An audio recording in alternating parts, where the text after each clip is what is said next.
Satanás no ganará. Resistid al diablo y huirá de vosotros, dice Santiago. Santiago capítulo 4, versículo 7. ¿Y cómo se puede hacer esto? ¿Cómo se puede resistir al diablo? Pues poniéndonos una armadura, esa armadura de guerra que Dios nos ha dado para poder estar firmes, atentos, vigilantes, para no caer en la defensa de nuestro territorio, ese territorio de libertad que Dios nos entregó en Cristo Jesús. Firmes, porque si no vives firme sobre el territorio que Dios te dio, entonces el diablo primero te engañará con el error doctrinal. Te engañará para sacarte de esa tierra que Dios te dio. Y para que no te engañe necesitas el cinto de la verdad que es Cristo. El error, esa es su mejor arma. Si él consigue que creas en la mentira, el resto de las defensas que coloques sobre ese cinturón de esa mentira no te valdrán para la batalla. Segundo, si no lo consigue con el error, intentará clavarte un puñal en el corazón, haciéndote creer que no eres salvo, que estás muy lejos de serlo porque tus obras son insuficientes. Y para que eso no ocurra, necesitas colocarte la coraza de la justicia, que es la justicia de Cristo mismo protegiéndote. Justicia de Cristo ganada por Él para ti en la cruz del Calvario. Es así como puedes proteger tu corazón. Tercero, si aún así no lo logra, te pondrá piedras, palos o esquirlas por el camino para que te desanimes y no pelees cuando andes por ese camino, o para herirte en esos pies y que te quedes en el campamento y no en el campo de batalla. Por eso, y para evitarlo, deberás estar siempre calzado. Pero no calzado con cualquier tipo de calzado, sino con el calzado de la paz que da el Evangelio. Es un calzado que lleva el apresto, la preparación necesaria para poder pasear, andar, luchar por cualquier camino en el que hay dificultades y poder vencerlas. Ya no necesitas pelear contra Dios, ya tienes la paz con Dios.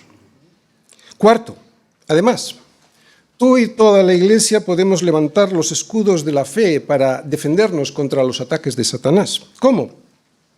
Pues orando unos por otros y exhortándonos sobre el poder que tiene el Evangelio para salvación a todo aquel que cree. Es el Evangelio el que tiene el poder de la salvación, diciéndole a tu hermano que fue Cristo quien nos salvó y no nosotros a nosotros mismos. Así, los dardos de fuego del maligno que nos acusarán por no tener a veces la seguridad en la salvación, porque a veces nos vienen pensamientos pecaminosos o no podemos hacer las cosas bien o no hacemos nada por nuestra salvación, eso es lo que nos dicen esos dardos de fuego, entonces no podrán quemarnos si levantamos ese escudo. Con ese escudo de la fe, estos dardos jamás podrán hacernos el más mínimo daño, porque la salvación no se trata de nosotros, solo Cristo salva.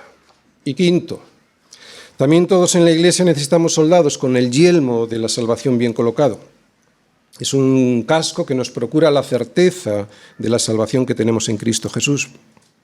En ese caso, si lo tenemos bien colocado, aunque el enemigo nos lance dardos contra la mente, ¿no?, nos engañe diciendo que vamos a perder la salvación porque no llegamos a la altura del Señor, si tenemos bien colocado este casco, podemos seguir peleando sin riesgo. Recuerda que las batallas más feroces que el diablo pelea contra nosotros, las lucha en nuestra mente. Por eso es importante tener la cabeza protegida con el yelmo de la salvación. Por lo tanto, hermanos míos, versículos del 10 al 20. Por lo demás, hermanos míos, fortaleceos en el Señor y en el poder de su fuerza. Y esto solo lo puedo hacer, versículo 11, vistiéndome con algo. Vestíos de toda la armadura de Dios para que podáis estar firmes contra las asechanzas del diablo. Porque no tenemos lucha contra sangre y carne, sino contra principados, contra potestades, contra los gobernadores de las tinieblas de este siglo, contra huestes espirituales de maldad en las regiones celestes. Por tanto, tomad toda la armadura de Dios para que podáis resistir en el día malo, y habiendo acabado todo, estar firmes. Estad, pues, firmes, ceñidos vuestros lomos con la verdad, y vestidos con la coraza de justicia, y calzados los pies con el apresto del Evangelio de la paz. Sobre todo, tomad el escudo de la fe, con que podáis apagar todos los dardos de fuego del maligno. Y tomad el yelmo de la salvación y la espada del Espíritu, que es la palabra de Dios. Y la mejor forma, la única forma de que esta armadura se pueda abrochar del todo bien es, versículo 18, orando en todo tiempo con toda oración y súplica en el Espíritu, y velando en ello con toda perseverancia y súplica por todos los santos.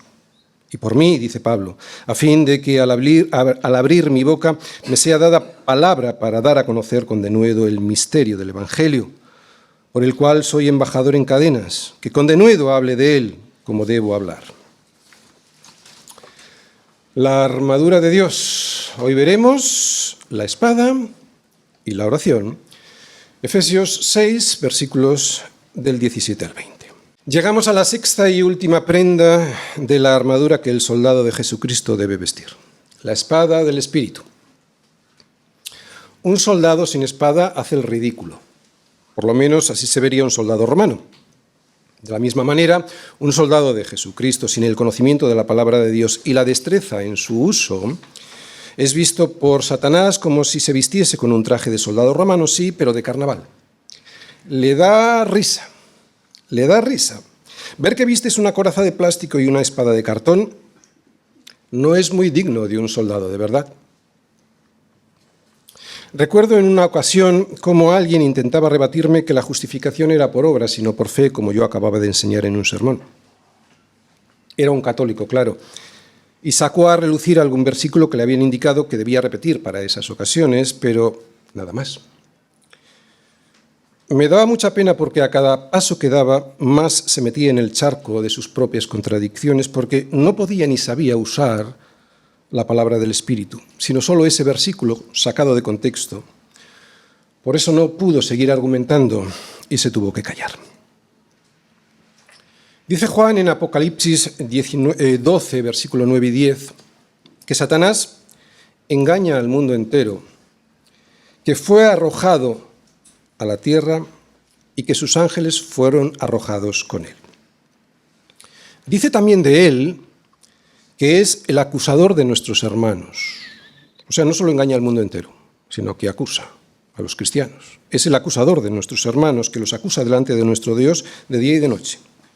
Pero justo después dice de ti y de mí, o sea, de nuestros hermanos, de sus hermanos, que ellos le han vencido, los hermanos, le han vencido por medio de la sangre del Cordero y de la palabra del testimonio de ellos. Y también que menospreciaron sus vidas hasta la muerte. Todos aquí tenemos claro que la victoria, nuestra victoria, viene de manos del Cordero, porque por fe en su sangre derramada en la cruz, somos hechos hermanos suyos, de Jesús, y Dios nos ve como le ve a Él, justos. Pero acabamos de escuchar a Juan en Apocalipsis, que también vencieron por medio de la palabra de su testimonio, y del testimonio, y algo más, que menospreciaron su vida hasta la muerte. Bien, lo sabemos, pero la base sobre la cual obtenemos la victoria frente a Satanás es, sin duda ninguna, la sangre derramada del Cordero. La sangre derramada del Cordero. Pero hay dos huellas, hay dos pruebas que nos hacen saber si eso ha sido real en nosotros. La primera, que proclamamos, que enseñamos, que mostramos el Evangelio y que además sabemos hacerlo.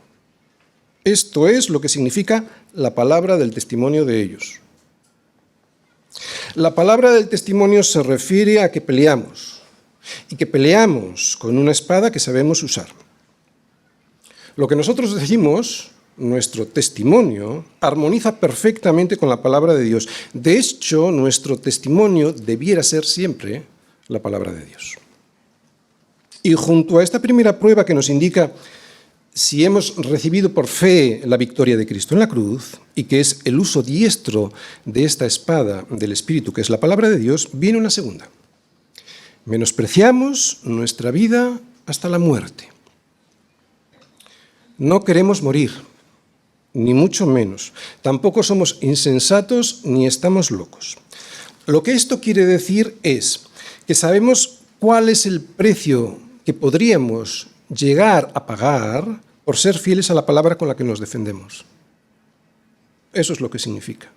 La palabra de Dios es un arma poderosa en manos de un cristiano, porque con ella derrota a todos sus enemigos, ya sea el diablo o ya sean nuestras pasiones.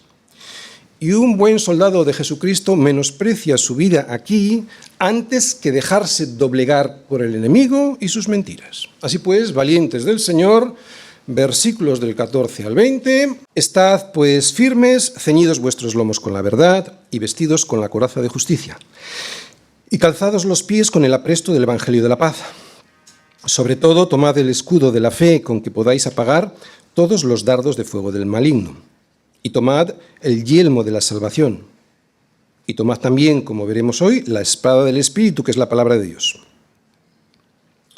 Orando en todo tiempo, con toda oración y súplica en el Espíritu, y velando en ello con toda perseverancia y súplica por todos los santos.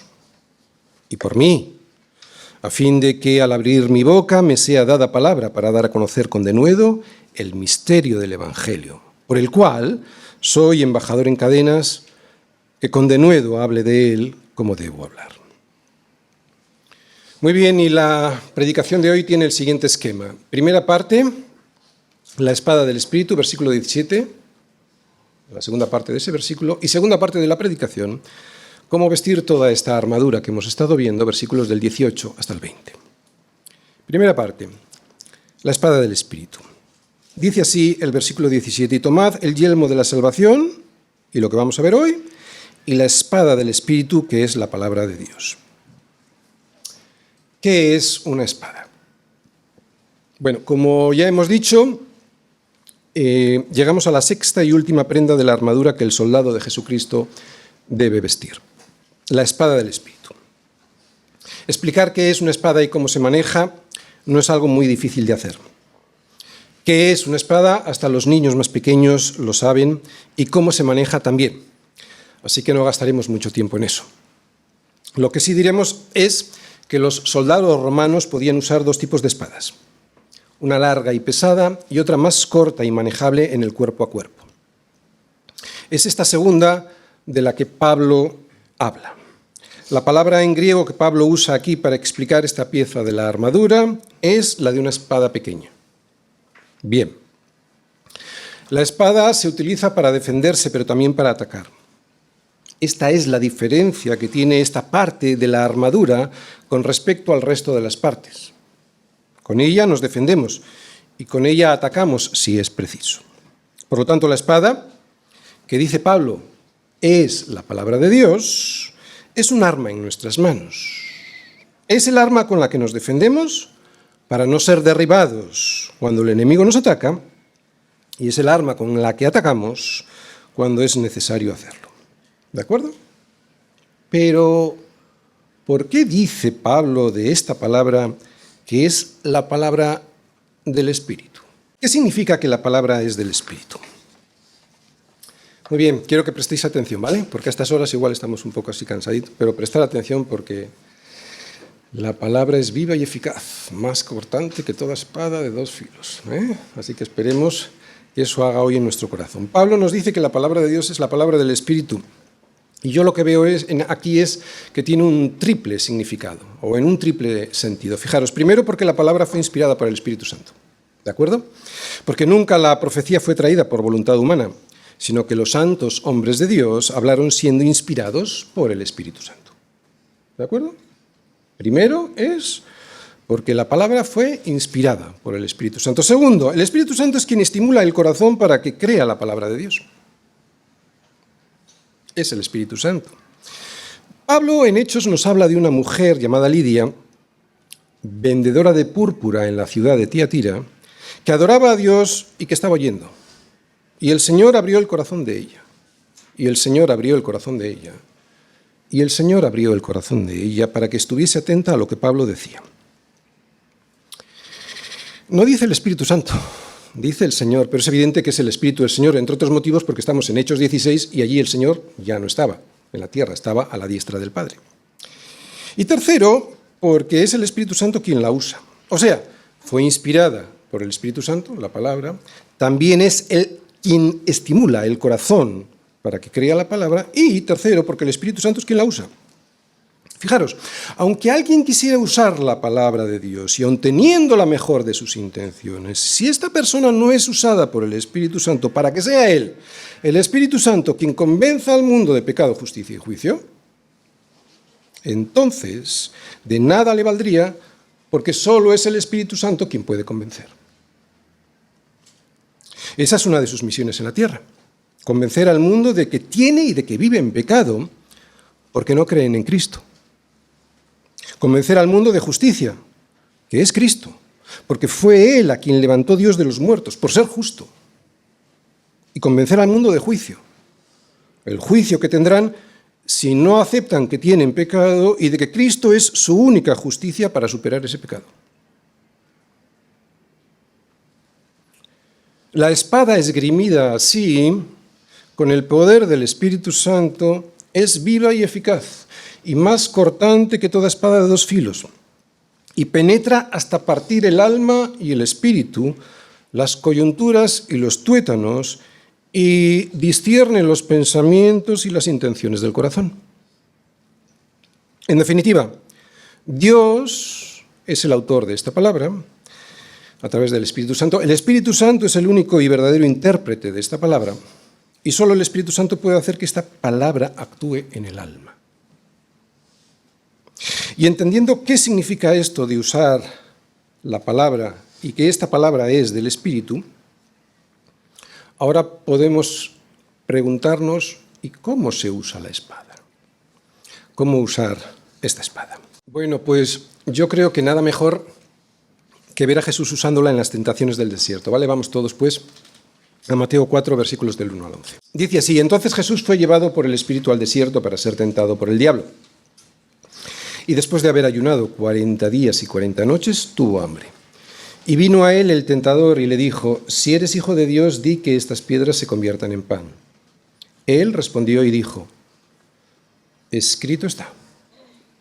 No solo de pan vivirá el hombre, sino de toda palabra que sale de la boca de Dios. Entonces el diablo, al ver que usaba la palabra, le llevó a la santa ciudad y le puso sobre el pináculo del templo y le dijo: si eres hijo de Dios, échate abajo porque, y aquí está usando la palabra torcidamente, escrito está. Y menciona dos partes de un salmo del 91. Escrito está: a sus ángeles mandará acerca de ti y en sus manos te sostendrán para que no tropieces con tu pie en piedra. Jesús le dijo: escrito está. Escrito está también: no tentarás al Señor tu Dios. Otra vez le llevó el diablo a un monte muy alto y le mostró todos los reinos del mundo y la gloria de ellos. Y le dijo: todo esto te daré si postrado me adorares. Entonces Jesús le dijo: vete, Satanás, porque, y esto es la tercera vez que lo dice, ¿verdad? Escrito está: al Señor tu Dios adorarás y a Él solo servirás. Y a Él solo servirás. Y a Él solo servirás. Entonces el diablo le dejó, y he aquí vinieron ángeles y le servían y le servían. Escrito está. Escrito está, y así hasta 3 veces. Así se usa la palabra de Dios como una espada para rebatir la tentación, la mentira, la culpa y las acusaciones de Satanás. Pero ¿cómo podremos responder si no conocemos las Escrituras? ¿Cómo podremos decir no a la tentación sin justificarnos si no sabemos lo que está escrito? Porque es muy fácil justificarnos ante cualquier tentación, ¿no? Imagínate que viene la tentación a tu mente de la infidelidad en el matrimonio o la de robar en el trabajo. Todos podríamos decirnos pues, que Dios entiende nuestra situación, ¿no? Mi mujer no me atiende o gano muy poco en este trabajo. Y así justificarnos para decirnos: haz esto o quédate con esto. ¿Cómo podremos decir no a estos engaños si no sabemos lo que está escrito? La palabra de Dios no solo es lámpara a mis pies y lumbrera a mi camino, que también, sino una espada. Una espada con la que luchar en la batalla y destrozar así todas las mentiras con las que el diablo y la corriente de este mundo nos intentan derribar. Y si las tentaciones y las acusaciones están todo el día en nuestra cabeza, que muchas veces están, aunque tengamos el yelmo colocado en nuestra cabeza, si esto ocurre así, en nuestras manos deberíamos tener siempre y permanentemente la espada que es la palabra de Dios, para que el Espíritu la pueda usar como conviene. Escrito está. Así podemos decirlo, pero no solo como una fórmula mágica que tiene poder en sí misma, porque así no funciona, sino como la convicción de que esa es la verdad en la que vivimos fundados y nos deleitamos. Y nos deleitamos.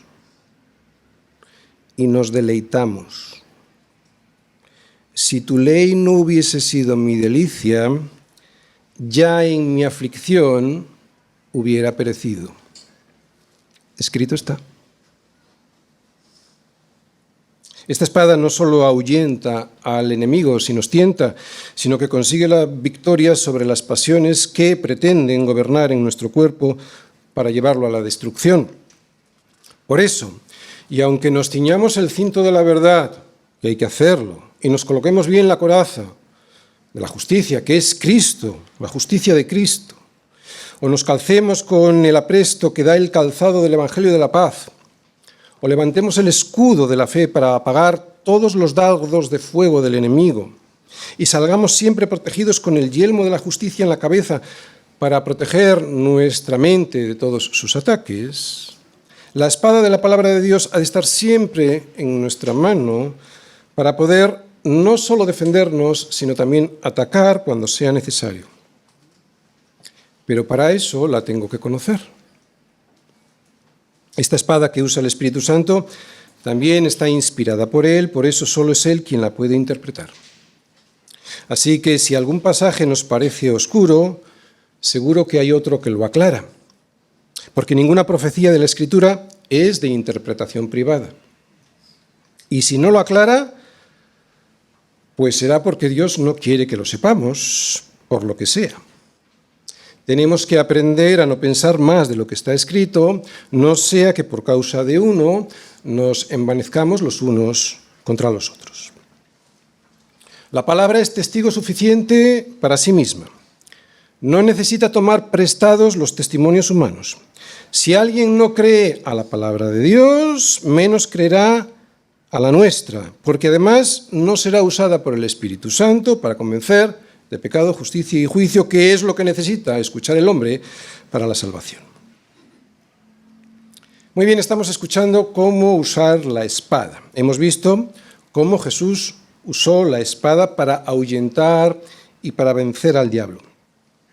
Pero sin duda también tiene efectos sobre nuestro corazón.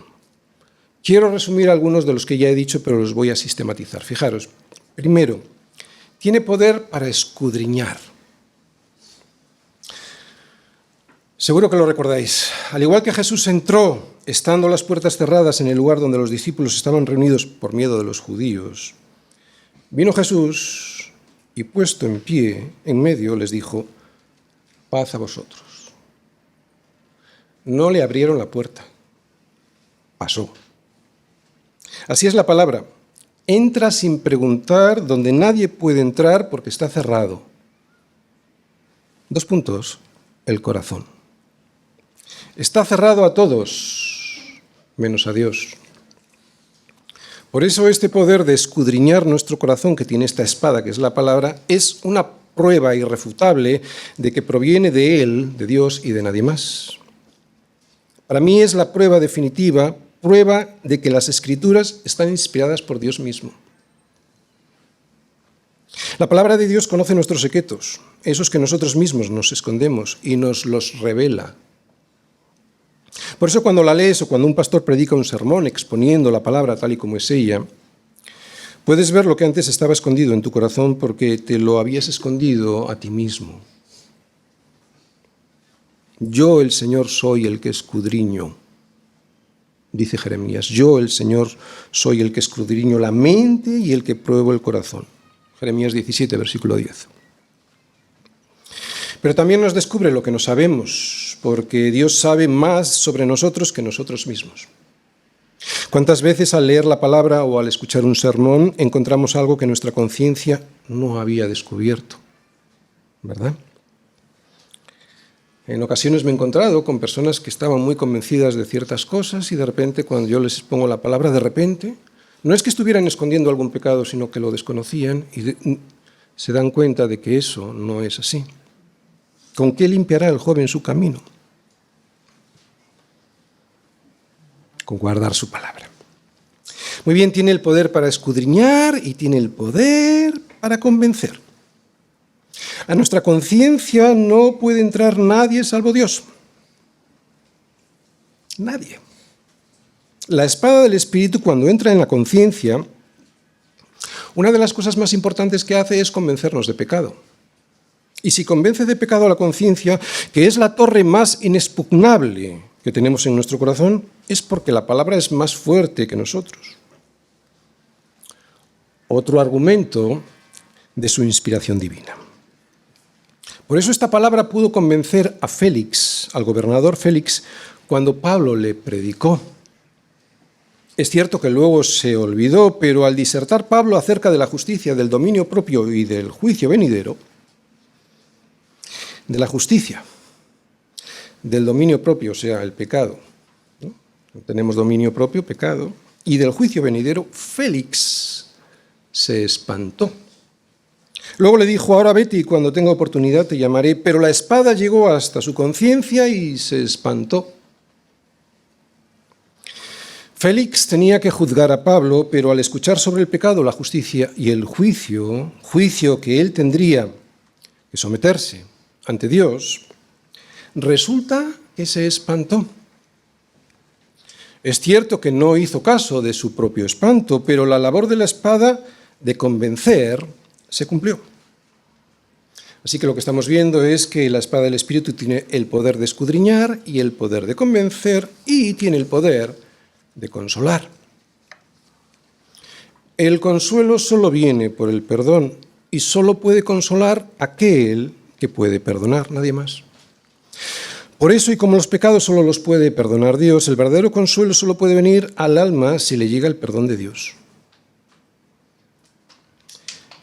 Conozco, y seguramente que conoceré, pero personas muy cercanas, insensatas, que están afligidas a causa de su rebelión y de sus maldades. Solo el consuelo podrá venir del perdón de Dios, que viene en la palabra. Fueron afligidos los insensatos a causa del camino de su rebelión y a causa de sus maldades. Pero, y esto es lo que cambia todo, ¿no? Los peros de Dios.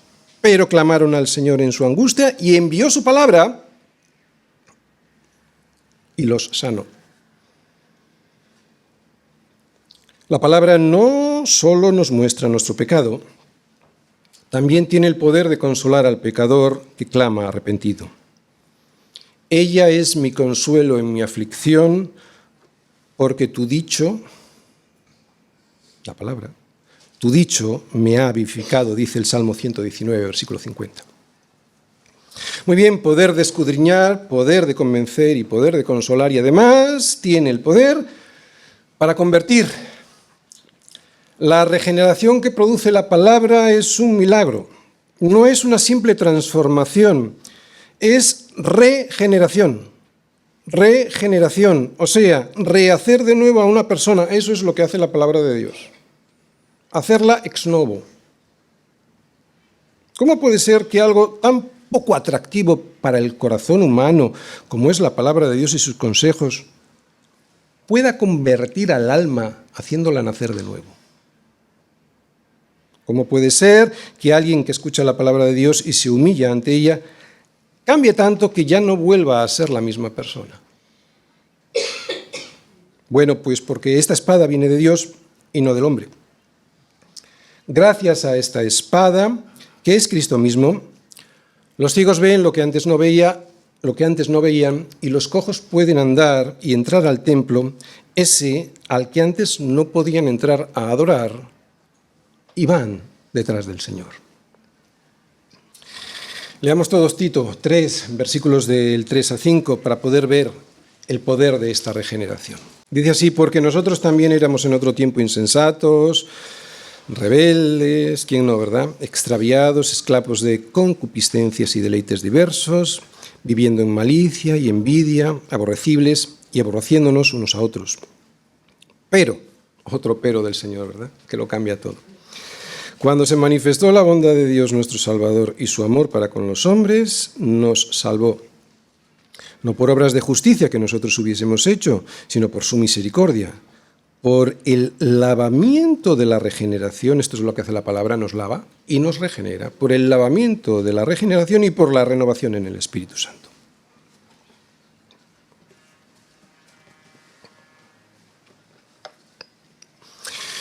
Dios nos ha dado una espada con la que poder defendernos de nuestros enemigos, ¿no?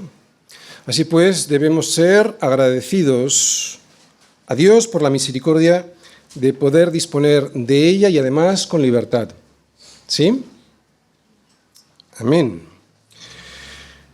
Muy bien, y aunque la oración que ahora vamos a ver no es en sí parte de la armadura, sí que nos enseña cómo debemos vestirla. Así que vamos a ver la segunda parte de la predicación. Cómo vestir toda la armadura. Leemos. Vamos a leer el versículo 13 para continuar en el 18. Dice así: por tanto, dice Pablo en el versículo 13, tomad toda la armadura de Dios. ¿Y cómo podemos vestirnos con toda la armadura de Dios? Versículo 18, orando en todo tiempo con toda oración y súplica en el Espíritu y velando en ello con toda perseverancia y súplica por todos los santos.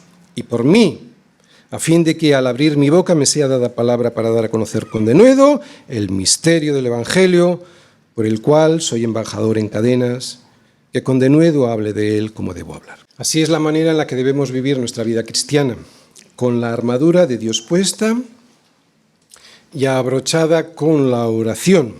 Por eso la vida de lucha del cristiano ha de ser en oración en todo tiempo. ¿Vale? En todo tiempo. Bien, no debemos pensar en la oración como un momento determinado del día del cual apartamos unos minutos y nos dirigimos al Señor. Sí, es eso, pero también es mucho más que eso. Es orando en todo tiempo. Pero, pastor, ¿cómo puedo orar en todo tiempo? Bueno, la vida cristiana es un estilo de vida en el que estamos en comunión permanente con Dios. Por eso podemos estar orando en todo tiempo. En casa, en el trabajo, en el colegio o en la universidad. Si algo se distingue en la vida de un cristiano es que vive su vida de manera continua en presencia de Dios. No solo en la iglesia y luego hace lo que le da la gana porque piensa que Dios no le ve, no, vive su vida en continua presencia delante del Señor. Esta vida vivida así hace que podamos estar siempre en comunión y en compañerismo con Dios y por lo tanto en oración permanente. Esto no significa olvidarse de los momentos a los que le dedicamos un tiempo específico de oración, ¿no? En nuestra casa, ni tampoco a esos momentos, a esas reuniones de oración con los demás hermanos de la iglesia, no. Pero lo cierto es que si tú y yo tenemos una buena comunión con Dios, una buena comunicación con Dios, lo que estamos haciendo es estar en continua oración con Él. Eso es algo natural en el creyente. Bueno, debiera ser natural. Si esto no es así, malo. Cualquier cosa que te ocurre en la vida, la comentas y la consultas con tu Señor, ¿no? No solo tienes un tiempo determinado de oración y el resto del tiempo te olvidas de tu relación con el Señor, no, sino que un verdadero hijo de Dios está orando en todo tiempo. Y además lo hace en el Espíritu. ¿Qué significa orar en el Espíritu? Bueno, desde luego no se refiere a hablar en lenguas, a lo que Pablo se refiere es que al orar, para que realmente sea orar, ha de estar el Espíritu Santo presente. De hecho, el Espíritu Santo es quien nos ayuda en nuestra debilidad, pues ¿qué hemos de pedir como conviene? No lo sabemos, pero el Espíritu mismo intercede por nosotros con gemidos indecibles. O sea, que el Espíritu nos ayuda en nuestra debilidad cuando confiamos en su poder y en su sabiduría y no en la nuestra. Además, si estar llenos del Espíritu Santo es estar llenos de la palabra de Dios, entonces orar en el Espíritu lo que significa es que debemos dejar que sea esa palabra de Dios la que nos dirija y domine y no nosotros y nuestro torcido y egoísta corazón. Y es que cuando estamos llenos de la palabra de Dios es cuando empezamos a tener, claro, los mismos pensamientos de Dios. Esos mismos pensamientos que Dios tiene. Y es entonces cuando podemos pedir de acuerdo a su voluntad y no a la nuestra, ¿entendéis? Tan sencillo como eso. Porque tenemos los pensamientos de Dios en nuestra mente permanentemente. Además, tener este espíritu de oración en todo tiempo hará que deseemos participar en las reuniones de oración de la Iglesia, ¿no? Que queramos estar con el resto de los hermanos en oración y no al revés. Que no pensemos que como ya tenemos comunión con Dios, pues ya no necesitamos estar en relación y en comunión con el resto de los hermanos y en oración con ellos. Claro. Esto lo da el estar en el Espíritu permanentemente con el Señor.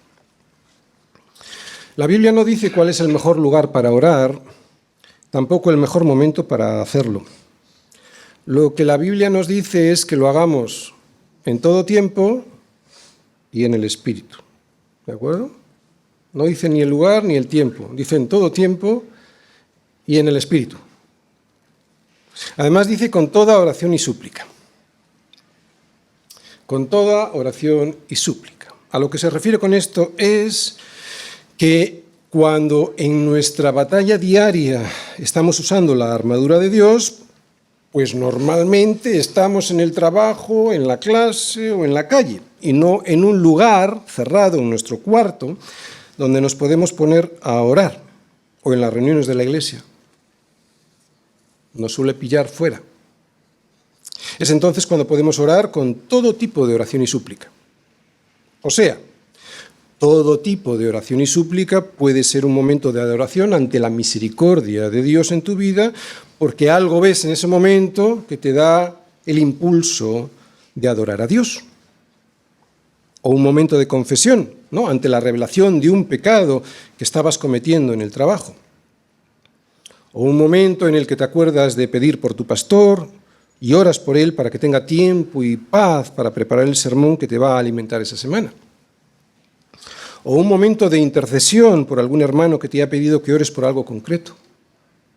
O una oración de acción de gracias al Señor por haberte salvado de cualquier cosa que has descubierto en ese momento.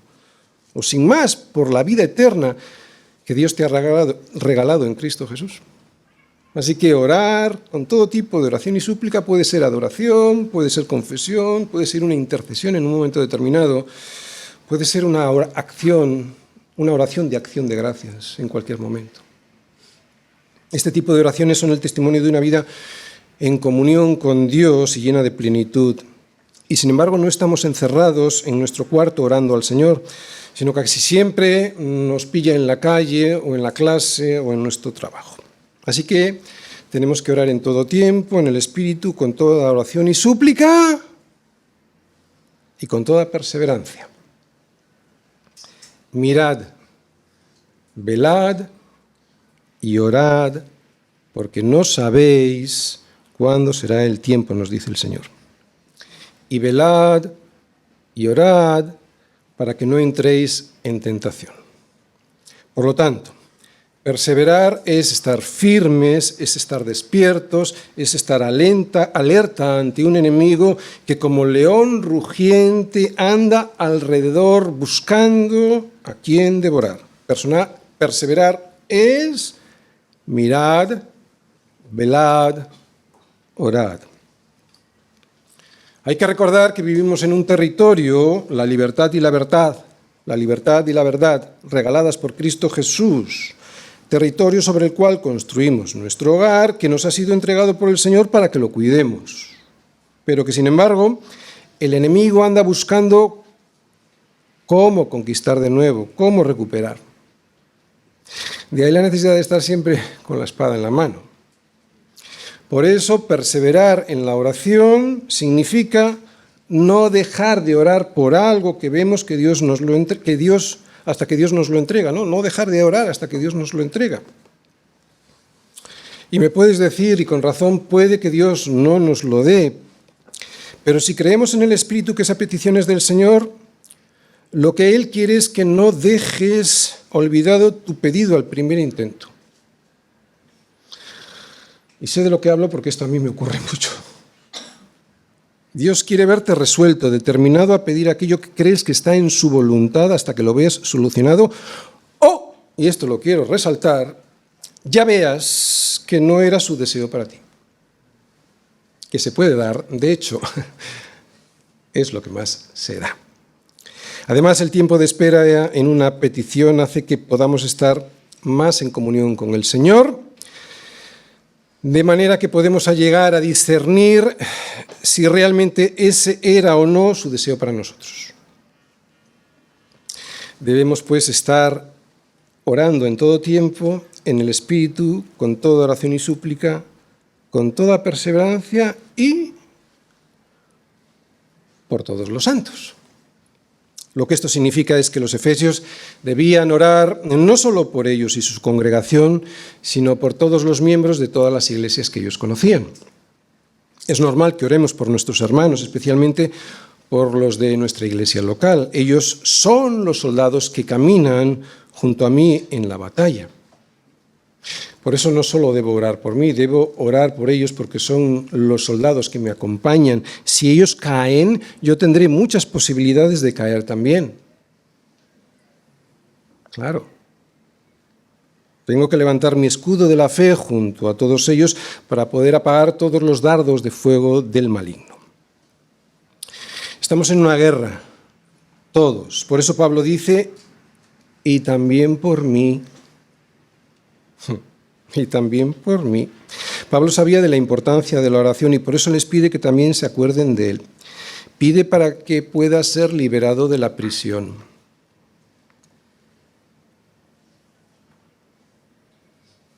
No pide eso. Nadie reacciona, estáis dormidos. No pide eso. Así que además de los principios generales sobre la oración que acabamos de ver, ¿no? Debemos orar en todo tiempo, debemos orar en el Espíritu, con toda oración y súplica, con toda perseverancia y por todos los santos. Pablo ahora nos enseña a enfocar mejor nuestras oraciones.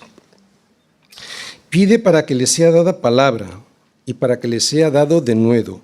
No pide por ser liberado de la prisión. Yo sé que tenéis mucha confianza en mí, pero no tanta, ¿eh? Bueno, ¿sería equivocado que Pablo pidiese por liberación de la prisión? No, claro que no. Pero su preocupación principal no era esa. Su preocupación principal era que el Evangelio fuese predicado. Y no solo eso, sino además predicado con denuedo. Predicado con denuedo en donde estaba él en ese momento. Esa era su preocupación principal. Por eso no pide a los efesios para ser liberado de la prisión desde donde les está escribiendo. Pide otras cosas. Pide dos cosas que, aunque son necesarias para cualquier cristiano, son fundamentales para un pastor o para un evangelista. Para que le sea dada palabra y para que le sea dado de nuevo. Para que le sea dada palabra. Pide que mientras él está en la prisión pueda predicar el evangelio a los que allí puedan visitarle. Y segundo, para que le sea dado denuedo. O sea, pide hablar con valentía, pide hablar con libertad en el habla. Eso es denuedo, libertad en el agua. Pide para que no hubiese un mal testimonio en su vida, de manera que el Evangelio no tuviera dificultades de extenderse. Esto es tener denuedo. No es labia. No es eso. Es tener libertad en el habla. O sea, tener tal testimonio que uno no se calle lo que no se debe callar porque le avergüenza su propia vida. Todo esto nos muestra un hombre que no estaba preocupado por sus problemas, ¿no? Un hombre que dentro de su guerra espiritual se pone una armadura, la armadura de Dios, en la que no vemos que pide por la liberación de la prisión, o por la liberación de deudas, o por la liberación de una enfermedad, como muchos hoy están centrados y obsesionados en pedir. No, lo que vemos es una lucha espiritual muy diferente a la que se ve en algunas iglesias por ahí, en las que siempre piden por lo mismo, torciendo las Escrituras. Aquí vemos una lucha en la que nos tenemos que poner la armadura de Dios para defender la tierra de paz, libertad y verdad que Dios nos ha regalado en Cristo Jesús y que Satanás nos quiere quitar. Lo que vemos es una lucha en la oración. La oración es fundamental, sí, pero no para pedir por liberación de deudas económicas en las que me metí por mi necedad, sino para pedir gracia. No digo que no pidamos por ciertas cosas, ¿de acuerdo? Pero ¿cuál es lo principal? Lo digo porque en muchos sitios te enseñan a pedir solo por ti, o sea, centrados en ti y no en el Evangelio, que es Cristo Jesús, ¿no? ¿Qué es lo que pedía Pablo? Pedía por gracia, y así poder ser un verdadero creyente en donde me toque en ese momento, aunque ese momento me toque estar en una prisión. Oren por mí, dice Pablo. Oren por mí, debemos decir nosotros. Claro. Es una lección de humildad también para todos nosotros. Oren por mí, iglesia, para que pueda ser un creyente de verdad allí donde me toca estar. En mi trabajo, en mi familia, entre mis amigos, en el púlpito, en la cárcel. Oren por mí, dice Pablo. Oren por mí, debemos decir nosotros, para que pueda hablar no solo con palabras bíblicamente correctas, sino que las que hable sean del Espíritu Santo, y así penetren en el corazón de los hombres hasta partir el alma y el espíritu, las coyunturas y los tuétanos. Palabras que disciernan los pensamientos y las intenciones de sus corazones para que el Evangelio se extienda allí, en esos pensamientos y en esos corazones, y les dé la libertad que cree que tienen, pero que no tienen. Al predicador del siglo XIX, que todos conocemos, Spurgeon, le preguntaron una vez cuál era el secreto de su ministerio. Su respuesta fue: mi congregación ora por mí. Termino. La palabra es nuestra espada, porque Él dijo,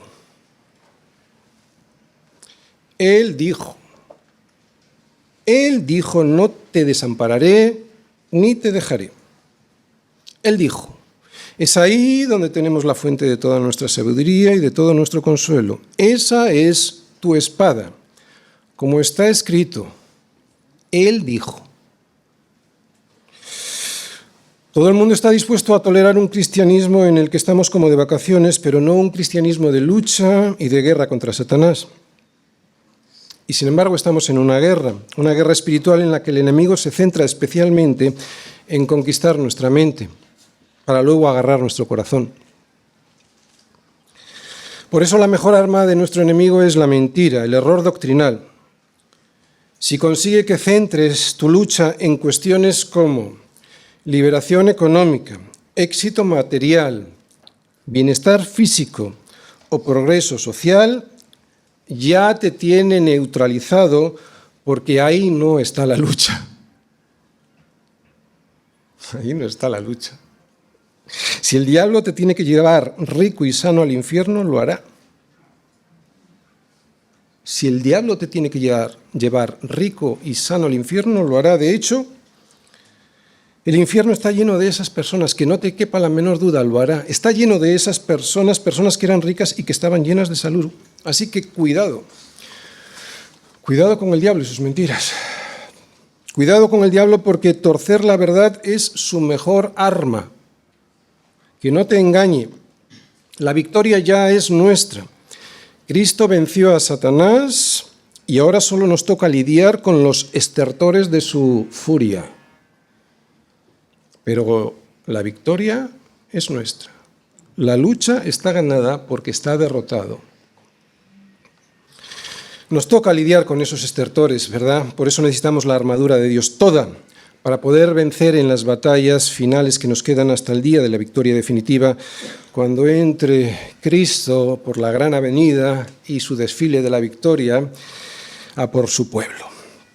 Una armadura que hemos de ponernos en oración en todo tiempo, en el Espíritu, meditando con toda oración y súplica, con toda perseverancia, y no olvidándonos del resto de los santos, preocupándonos por pedir por palabra y por denuedo para la extensión del Evangelio, más que para ser liberados de las cosas materiales que nos oprimen, como era la cárcel en Pablo.